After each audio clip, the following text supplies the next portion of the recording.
and he is on his feet near Sochi in Russia. Let's just have a listen to what he's saying.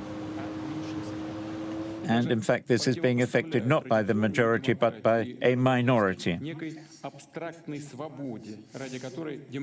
And in many cases, what is invoked is a kind of abstract freedom, which is being defended supposedly by some kind of democratic argument. So what we're seeing also is the imposition of totalitarian regimes.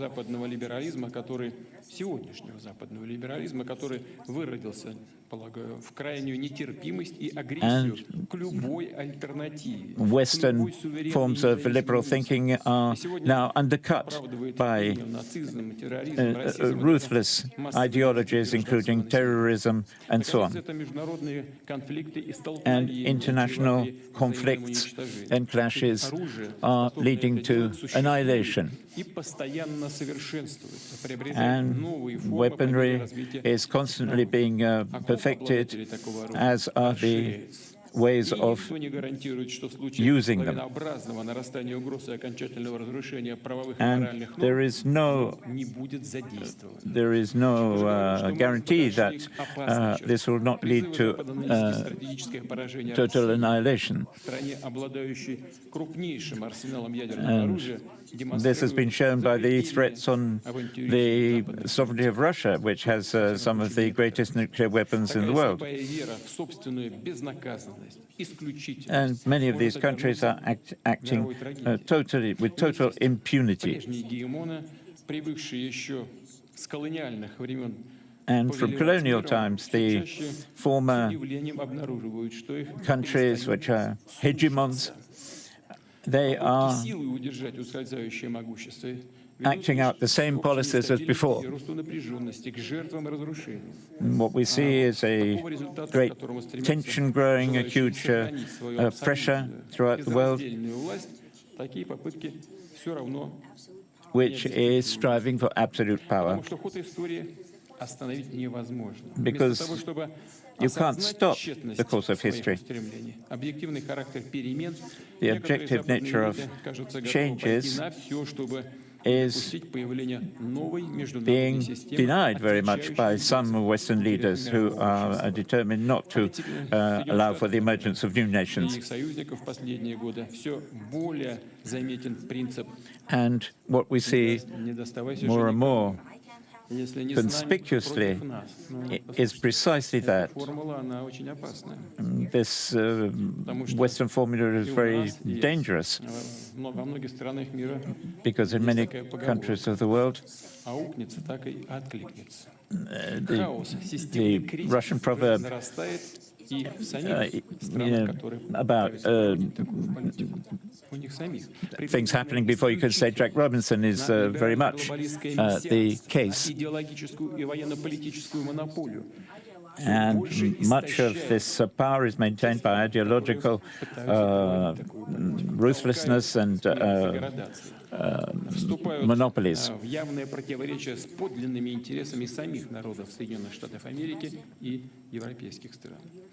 And you can see that sooner or later people will understand this, and that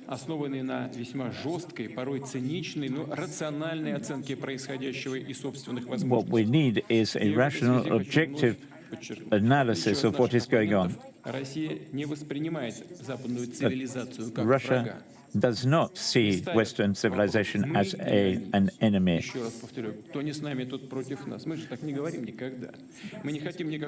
We don't want to foist or educate our ideas, foist our ideas on people or educate people. We actually have a huge intellectual, cultural heritage ourselves, and we constitute one of the most important elements of the entire world system.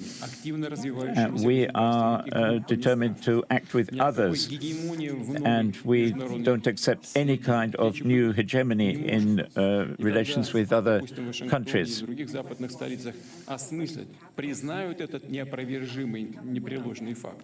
And it would be interesting to know whether in Western capitals they actually understand and acknowledge this irreversible fact. I just hope that, to God, that this will happen as soon as possible.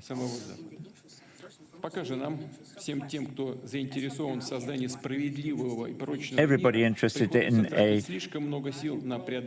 just and fair world coming about is interested in making sure that this new world order comes about.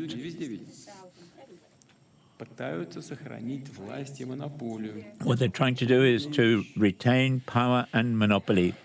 Эти усилия можно было бы направить с гораздо большей пользой и отдачей на решение действительно общих проблем. And of course, much greater benefit could derive from concerted efforts, particularly with regard to climate change, to security and medicine, for example.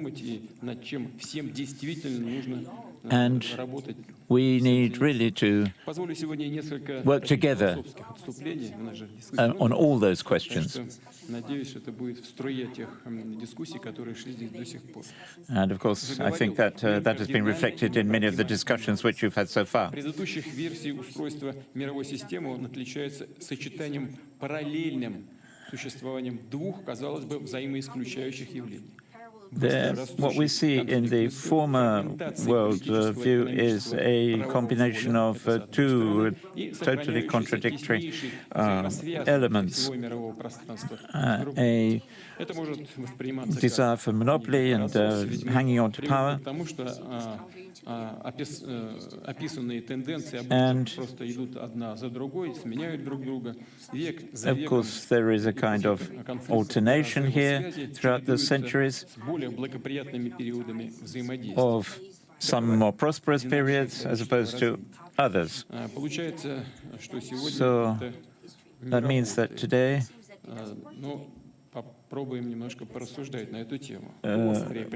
we are up against a really big problem.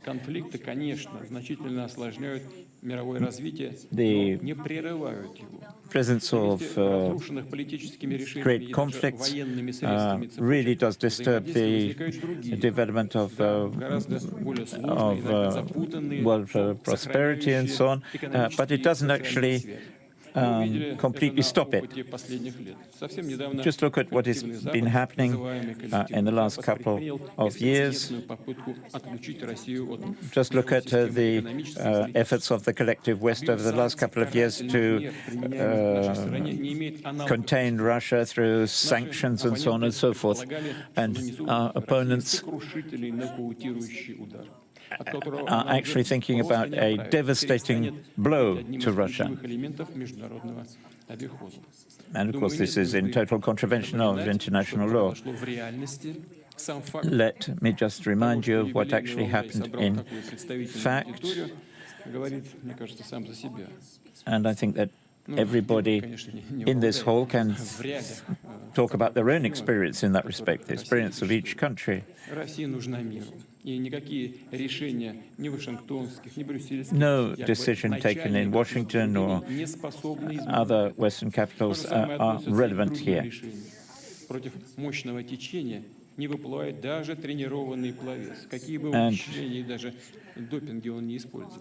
And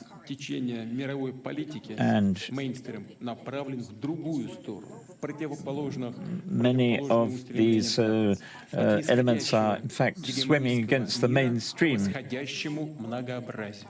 And in fact, what we are seeing is the emergence of tremendous diversity throughout the world.